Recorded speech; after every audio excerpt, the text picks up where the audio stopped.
wel, Mr. Solist. Liebelijke leertijd. Regen op rozen en slagroom op soezen. Fluitende ketels en spinnende poezen. Bruine pakketjes met stempels en touw. Dat zijn de dingen waar ik zo van hou.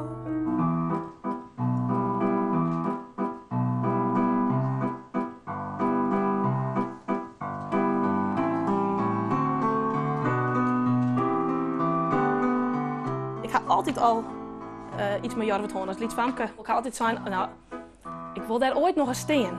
Ik kom al sinds dat ik 4 jaar hier ben, kom ik in Jorwet.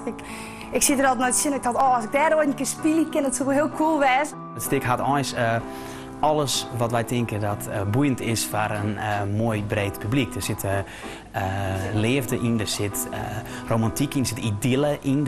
Het speelt hem aan in een dwarpje. Nou, dat is echt heel Fries ons eigenlijk. Als de hond bijt. Sorry. Oh, ik geef het terug.